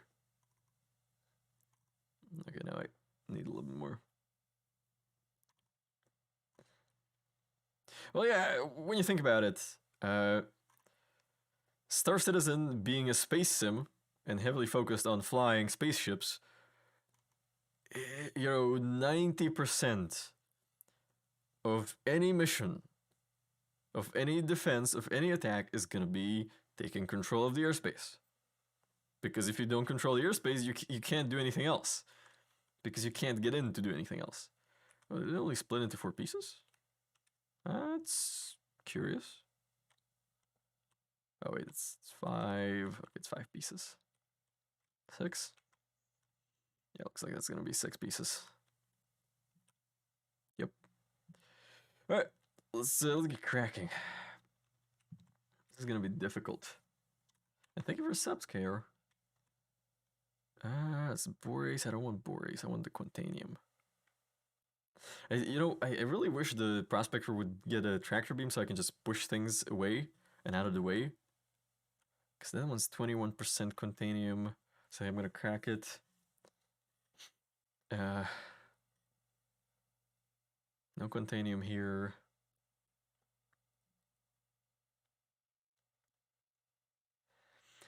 I have tried this. To be fair, I haven't tried it in this patch. 57% Quantanium, that's good. I have tried it in the previous patch, and what would happen is you would spawn it and it would explode because the timer would be expired.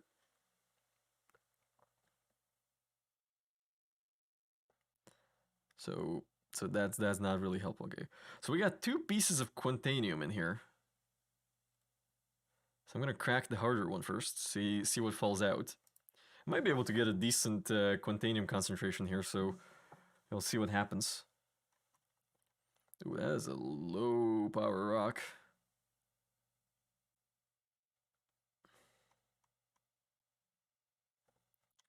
I feel like my laser is not applying the bonus. There we go. Now it's scanning. Yeah, I tried it. I'm not necessarily happy with that mechanic, but it makes sense.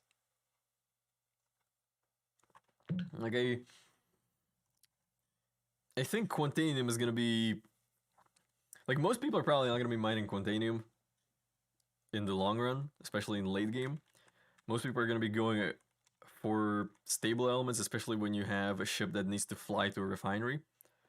And it's gonna be the Odyssey that's gonna be mining Quantanium primarily. It's gonna be the Orion that's gonna be mining Quantanium because they can refine it on site immediately without losing anything. I think that's what people are gonna use the Odyssey for, just refining Quantanium. You're gonna have a prospector, or you know, a Terrapin or some other scanning capable ship in the cargo, you know, in the hangar bay. There, that ship is gonna look for Quantanium rocks for you. You're just gonna suck up the Quantanium, refine it on the spot, and be, you know.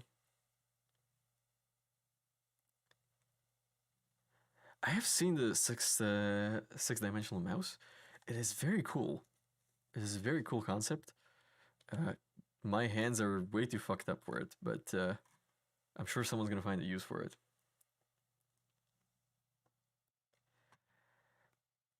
Well, the question is, are we, you know, are we gonna be able to offload Prospector bags onto the Starfarer easily?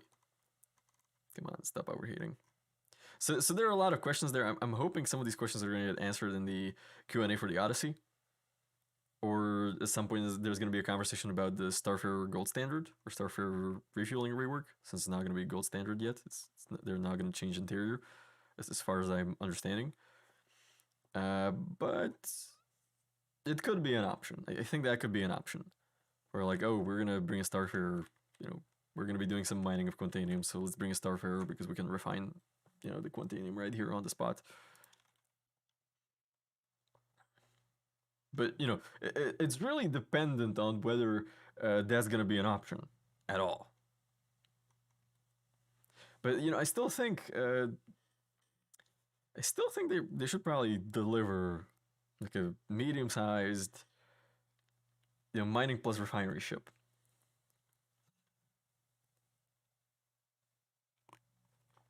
Definitely gonna need some very good tractor beam operators for sure. I think that's how, you know, that's where tractor beams are gonna shine. Do we think the new rock mining gadgets will be usable on the rock? No. They have specifically said that they're gonna be for the ship minables. They have specifically said this, which I think excludes rock minables from the way they said it. Now, will there ever be different lasers and modules for the rock? Yes, there will be modules. There will be lasers. Shit, they might even do mining gadgets for the rock. I think the way they're gonna do it is that it's gonna be area based rather than just place it on the rock. It's gonna be like a device you place on the ground near the rock minables that you're gonna be mining, and that's gonna like affect them within that area. Oh, come on, stop overcharging. Not paying attention. Yeah, I think we'll get rock gadgets someday, but I think it's gonna be, like I said, area based. Like you're gonna find the cluster of rocks. You're gonna place like a little device. You're gonna do the tuning thing that you do with the big rocks, and that's gonna like change the properties of all the rocks that are within, you know, 10, 15 meters, something like that. I think that's gonna be the way they're gonna take on this. Come on, this one is being a little. There we go. It's gonna go now. Yeah, there we go. Like that higher percentage one was much higher to crack at some point. Like we're gonna get rock minables. We're just not gonna get the rock gadgets. We're not gonna get mining gadgets that are gonna work on the rock as well. At least I don't think so. At least not now. All right. First piece of Quantanium, and the clock starts ticking. As soon as my laser decides to start picking things up.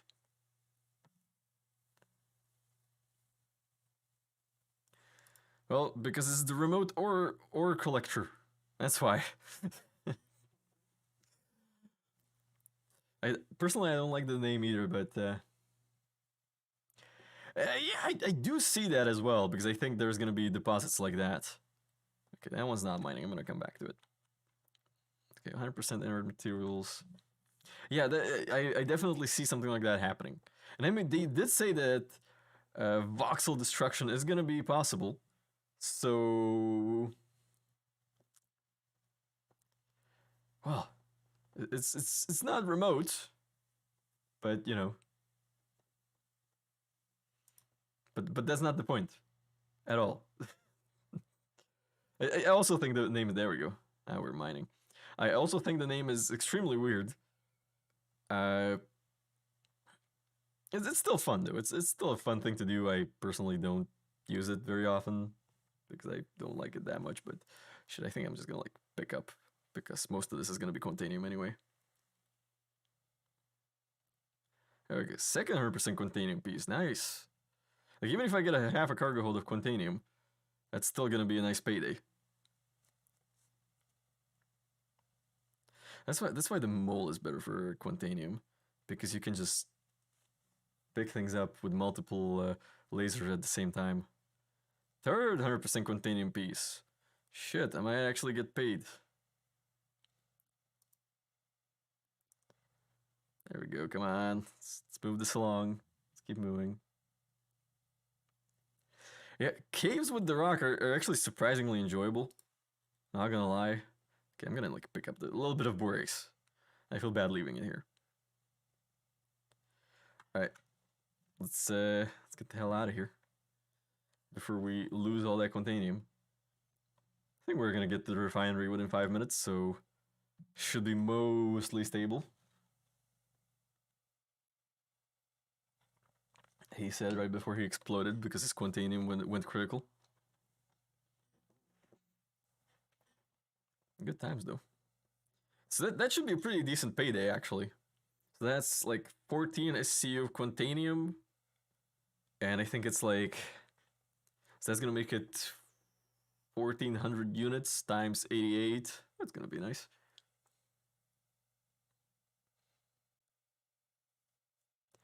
Yes, that's gonna be like exploration and data running and data mining gameplay.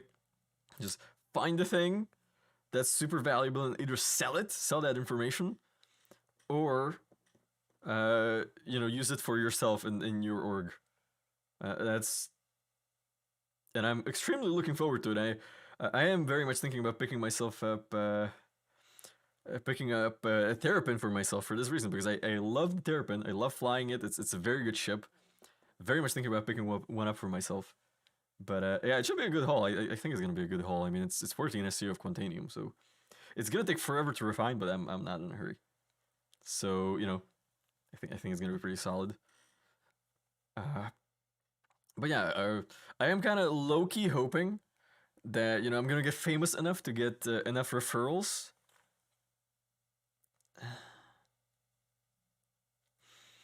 That I'm gonna get enough referrals to get it from the referral program, but I'm still very, very far away from from that. But here's hoping. So I think the map markers are gonna come in with the star map rework that they're just kind of like discussing in the break room right now. It's not planned or anything, and it's gonna come with the quantum probes. So I think that's when it's gonna come. In the meantime, though, you absolutely can save locations of items, or save locations in the verse. At least on planets. It doesn't work in space, but you can do it in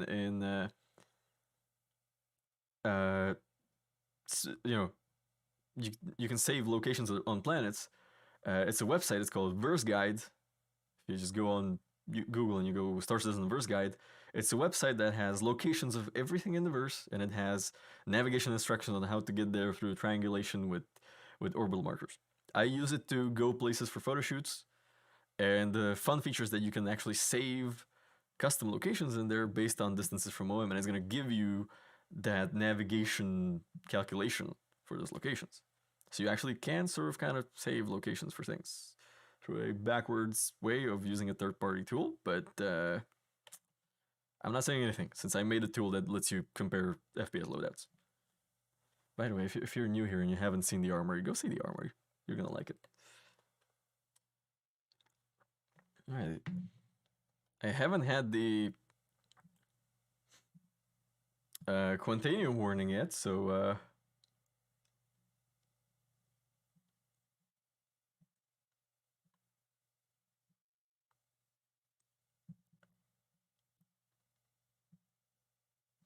Yeah, the verse guide project is absolutely amazing. I wish I understood.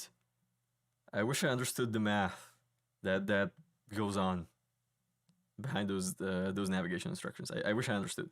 I don't. That's why I made the armory to feel better about not understanding the math on verse guide. I'm kidding, obviously, but I still it doesn't change that I don't understand it. Well, oh, you found the armory before finding me? How did that happen? Do tell. I would like to know what my discoverability streams are. How did you find out about the armory before finding out about me? Because it's usually the other way around. Come on. Is it gonna shit the bed on giving me a pad now that I need the pad the most? Come on, boys.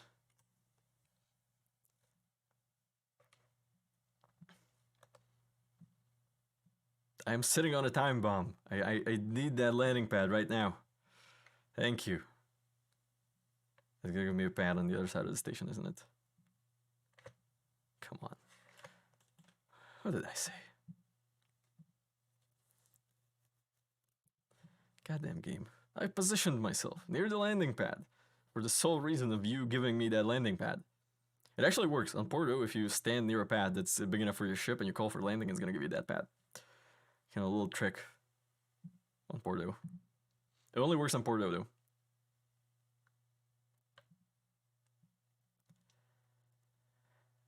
And like I'm sure there is a way to learn the math of how it works, because basically you're just triangulating off of points floating around a planet. So I'm pretty sure you could just try and reverse engineer that math somehow. But to be completely honest with you guys, I am way too stupid and I hate math way too much to even try. Like my hatred of math knows no bounds. And I know that's super ironic coming out of a software developer, but it is what it is. I had to do way too much math on paper in college. Even though there are tools much more suited for doing that sort of math. Like MATLAB. Why did we never use MATLAB in college? It's so easy. It even makes math fun.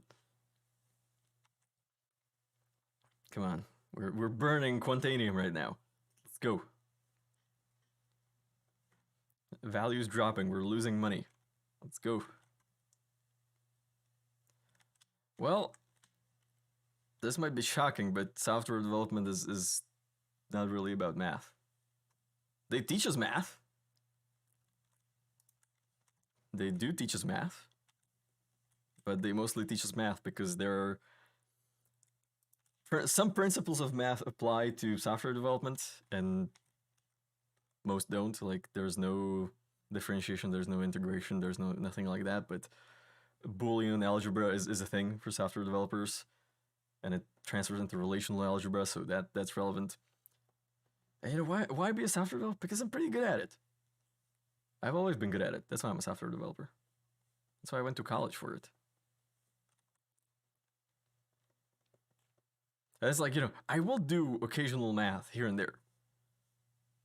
But trying to reverse engineer complicated math, that's a little bit beyond my knowledge. I think I would need to catch up on a bunch of things to do that.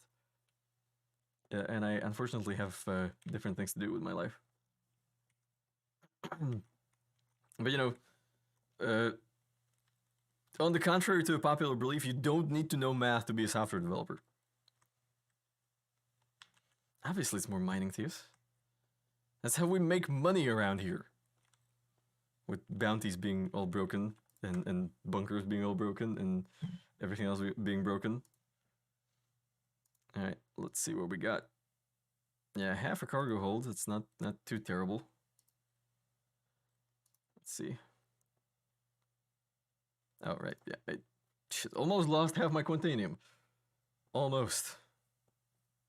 22 hours, that's actually not that terrible, to be honest. And I was actually gonna take a look at what are you gonna sell? What are they selling in the mining support store here?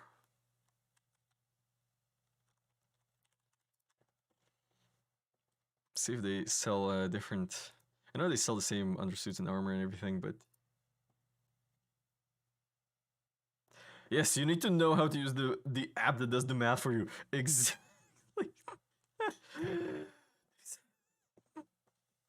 uh, exactly. Just had a whale gift me a CCU from Prowler to a 600 Explorer. Now I just need the Prowler to use it. Well, I was gonna congratulate you, but seems like you have a bit of a problem on your hands now. I mean, you could just melt it and use it for something else. Oh wait, you can't melt gifts. Oh well, and then you are kind of screwed. Yeah, so they are mostly selling the same stuff as everything else, huh? Weren't 3 there twice? Oh, no, that's focus. Okay. Filter XL. Oh, that's extraction XL. Interesting. Okay, that's good to know. So it's slightly different than the inventory of the other place I was. So that's good to know. And they have the Pembroke instead of the Nabokov. Interesting choice.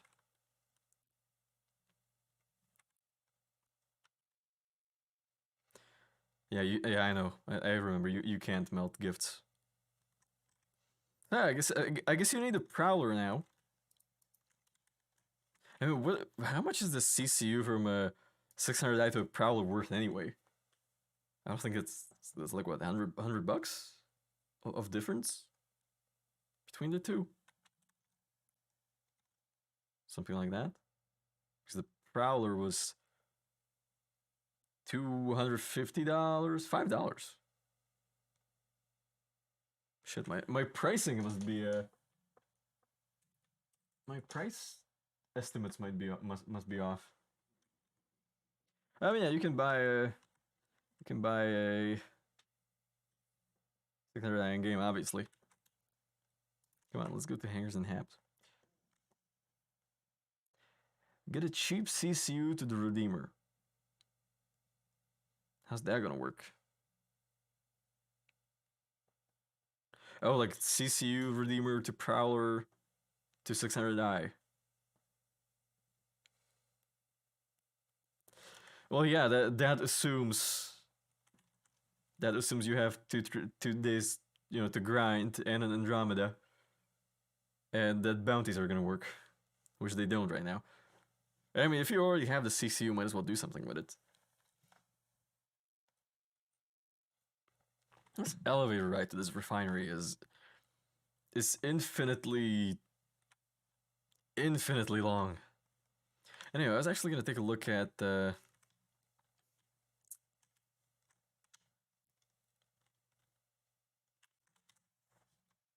So actually, kind of an interesting thing that I noticed recently, and I wanted to show you guys, is that you can actually store items in local inventories of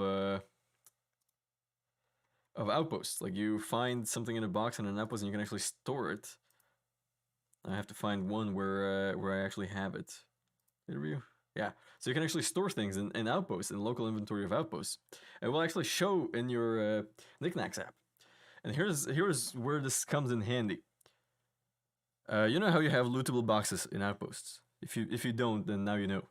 There are lootable boxes in outposts. In every single outpost in the verse. Just have to look for them. So what you can do, rather than having to carry a backpack and stuff, to load it all into, just load into local inventory, then load it into your ship.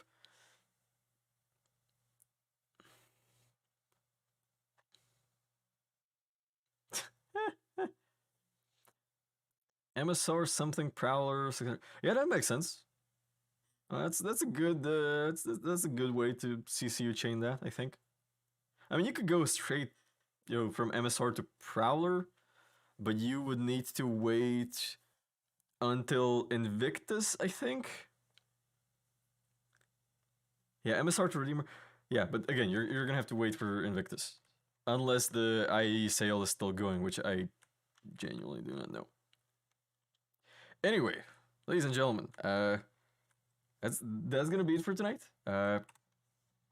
My vocal cords are giving out. If you can't hear it, then I surely can feel it. But yeah. Yeah, I figured you're not gonna be able to buy a Prowler right now. You're gonna have to wait for Invictus in March or whenever that's gonna be. Uh, anyway, with that being said, that's gonna be it for tonight. Thank you all for joining me and having a good talk with me. I hope to see you guys next Tuesday at the same time. Uh, in the meantime, go watch some videos and stuff. I have a lot of videos on the channel, and I do need the watch time to get partners. So go watch some videos. If you're not using the armory, please go use the armory. It's gonna save you a shit ton of time. Anyways, thank you all again. Have a good night. Fly safe, and I will see you in the verse.